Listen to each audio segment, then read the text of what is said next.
Evangelio de Juan, un encuentro con Jesús. Juan 1, del 6 al 9. Dios envió como testigo un hombre llamado Juan para que les hablara a todos de la luz, y por medio de él todos creyeran. Juan no era la luz, él solo vino a guiar a todos hacia la luz verdadera, la que alumbra a todo ser humano, y ya estaba por llegar a este mundo. En estos versos se está hablando de Juan el Bautista, no el Juan que escribió el Evangelio.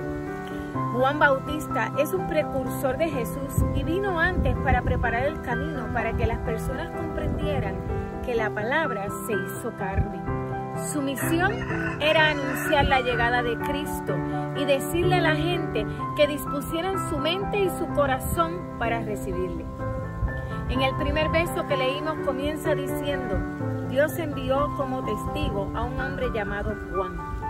Quiero que notes algo. No nos dice Juan predicaba de Jesús, sino que daba testimonio de Jesús. La diferencia radica en que se puede predicar de Jesús a base de un conocimiento intelectual de Él, pero para testificar de Él es necesario haberle tenido una experiencia con Él, haberle visto, haberle oído, haberle experimentado. Juan el Bautista no era el Mesías, él fue escogido por Dios para dar un veraz testimonio de lo que estaba sucediendo en el mundo. Esta es la primera vez que encontramos un término testigo. En griego quiere decir mártir. En este evangelio lo vamos a ver que lo menciona un sinnúmero de veces. Es importante porque comunicaba lo que sucede con lo que estaba ocurriendo y lo que habría de ocurrir por causa de que el verbo estaba en este mundo manifestándose. Como en la sala de un tribunal, habían pruebas, testigos, dará paso frente a confirmar la verdad del caso de Cristo. En el versículo 8 dice: Juan no era la luz, él solo vino a guiar a todos hacia la luz verdadera, la que ilumina a todo ser humano, ya que estaba por llegar a este mundo.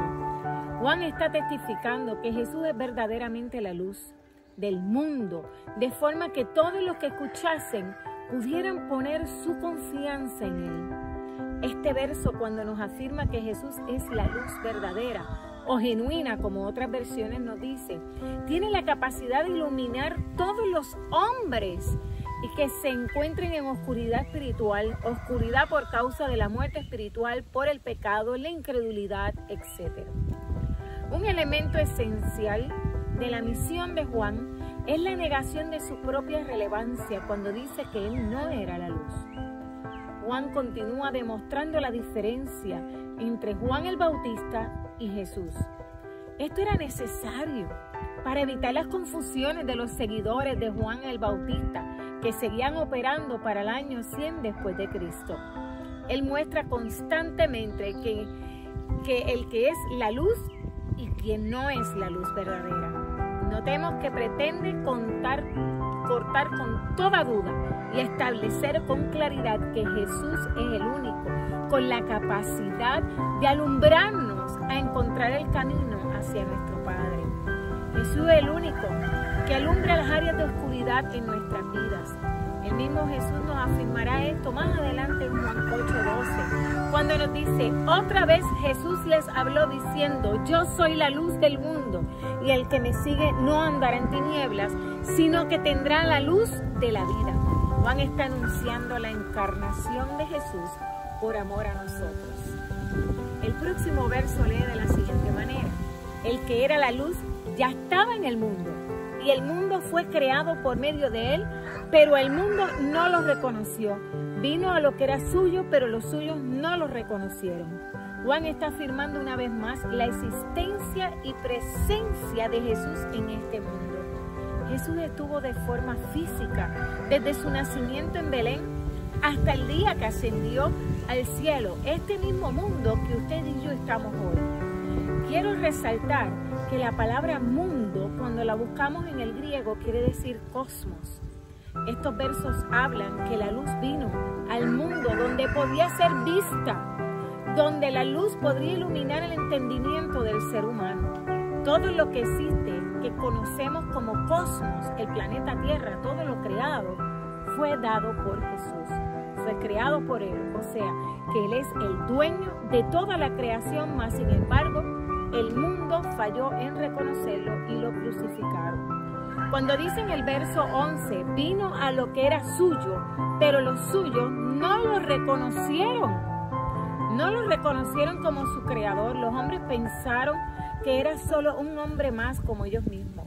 Podríamos traducir estas palabras en que vino a su hogar, a su casa.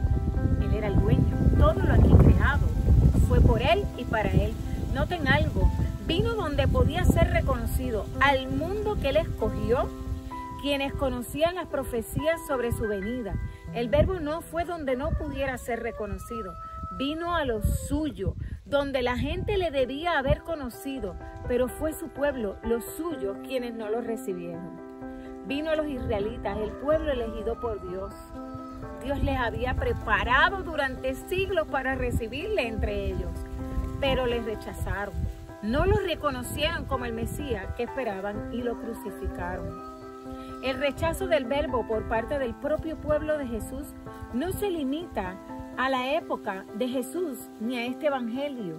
Pudiéramos decir y podemos mirar a nuestro alrededor que hay muchos hoy día que conocen de Dios, que conocen de Jesús, pero no viven con sus vidas alumbradas o iluminadas por Jesús, porque en su cotidianidad toman decisiones, viven vidas de pecado, viven vidas alejadas completamente de la voluntad de Dios. Y eso es lo que nos está tratando de transmitir este verso. El próximo verso en el 12 nos dice: mas cuanto los recibieron, a los que creen en su nombre, les dio derecho a ser hijos de Dios. Este verso nos habla que Jesús ofrece nuevamente a la humanidad y nos presenta con claridad que podemos ser llamados hijos de Dios. El derecho de ser llamados hijos de Dios es para los que creen en su nombre. No es por obras, sino es por fe, es por creer en su nombre. Adoptados en la familia de Dios, pero plenos herederos de todo lo que corresponde a los hijos del Dios Altísimo. Hijos de un rey, con la herencia de un rey, con todos los privilegios de un rey. En el versículo 13 nos dice: estos no nacen de sangre ni por deseos naturales, ni por voluntad humana, sino que nacen de Dios. Para llegar a ser hijos en una familia, tiene que haber un nacimiento que les otorga el derecho de ser llamados hijos. En este verso nos está hablando de dos tipos de nacimiento. Se está refiriendo, número uno, al nacimiento físico, y el segundo es el nacimiento espiritual, el nacimiento en la fe. Estos no nacen de sangre. Aquí está haciendo referencia a que uno no se vuelve seguidor de Cristo ni cree porque los padres hayan sido cristianos. No es algo que se hereda, es algo que cada ser humano tiene que reconocer su fe y reconocerlo en fe.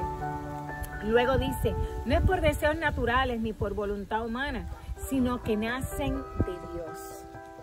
Juan está planteando que no es suficiente la propia voluntad para llegar a ser hijos de Dios. Establece claramente que para poder llegar a ser hijos de Dios y tener ese nuevo nacimiento solo radica en el dador de la vida, en Dios. Es por medio de la obra de Dios en nuestras vidas que nosotros podemos entonces ser llamados hijos y ser herederos del reino de Dios. Más adelante Juan va a entrar en la profundidad de lo que es el nacimiento espiritual, por eso abundaremos más adelante en otros capítulos. Pero ahora continuando con el próximo verso y dice, y el verbo se hizo hombre y habitó entre nosotros y hemos contemplado su gloria, la gloria que corresponde al Hijo unigénito del Padre, lleno de gracia y de verdad. Noten que aquí escribe como un testigo presencial de haber estado con Jesús, de haber experimentado con detenimiento, contemplado la gloria de su poder manifestado. Él reconoce que estuvo con la verdad. En el próximo dice, Juan habló de él a voz en cuello y gritó, este es el que yo les había dicho que había de venir después de mí, pero él más importante que yo, porque existía antes que yo. Aquí Juan reconoce que Jesús estaba con Dios desde el principio de las cosas. que Él existía antes que todo lo que nosotros podemos ver hoy día.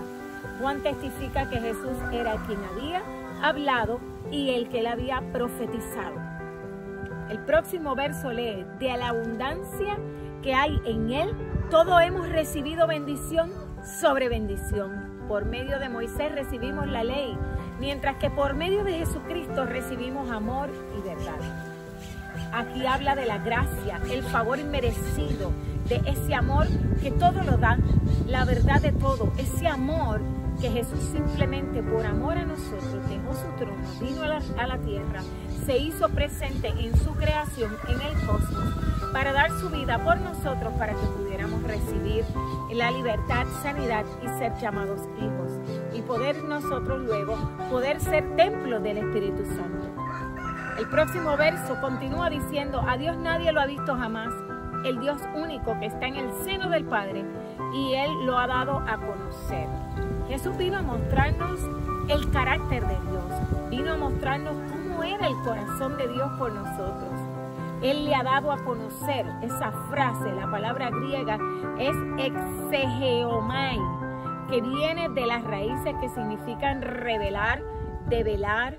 Eso es exactamente lo que Jesús hizo, reveló a Dios, puso al descubierto a Dios, el Dios del universo, el creador de todo, viene y se hace carne, asumiendo un cuerpo humano, revelando a Dios para todos los hombres y lo pudiéramos conocer. Estimado oyente que me estás escuchando, la única manera para nosotros conocer a Dios es por medio del Señor Jesucristo. Vino para darnos a conocer a Dios y para que tú puedas abrazar el amor de Dios y regresar al Padre. Te invito a que sigas escuchando nuestros episodios que bendecirán tu vida y guiarán un encuentro con Jesús. Suscríbete a nuestro canal para que puedas ser notificado de los próximos episodios según los vayamos subiendo. Dios te bendiga.